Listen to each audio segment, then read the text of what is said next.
Assalamualaikum, selamat malam. Bersama saya Encik Ekonomi.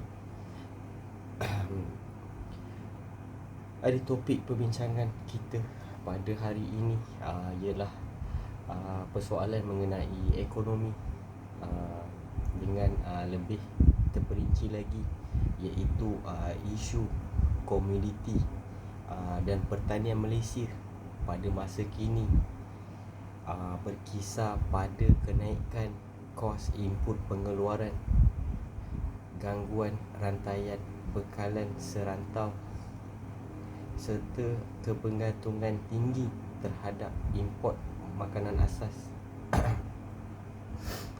Jadi dekat sini ada empat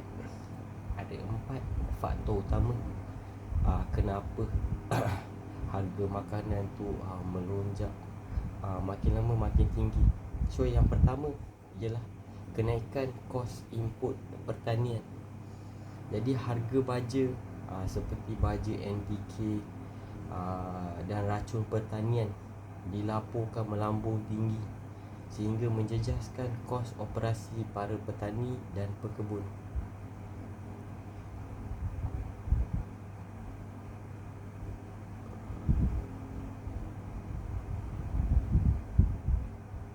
Yang kedua ialah tekanan rantaian bekalan serantau.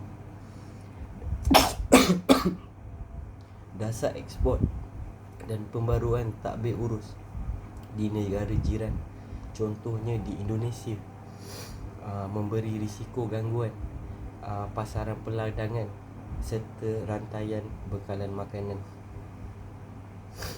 Jadi macam mana sektor minyak sawit Malaysia dengan getah yang berada dekat Malaysia ni, korang boleh tengok harga dia memang menyayat hati lah.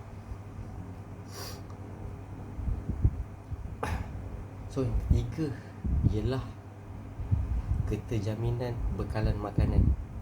Ini adalah orang panggil food security, kan? Tahap sara diri bagi negara, bagi beras negara sekitar 63%, memaksa Malaysia terus bergantung dengan negara luar seperti Thailand dan Vietnam. Kalau korang boleh perasan, kita punya beras-beras, kalau beras Malaysia mahal sangat, kita terpaksa ambil beras import yang yang harga lebih ekonomi lah guys. Okey, yang keempat dia ialah tekanan kos perniagaan hulusan. Iaitu kos perniagaan ni ialah kalau kalau korang masih ingat lagi, kita belajar pasal overhead cost, kos operasi, kos tunggakan. Itulah dia, itulah jawapan dia. Jadi kos overhead cost kan biasa logistik, pasal minyak, pasal tol.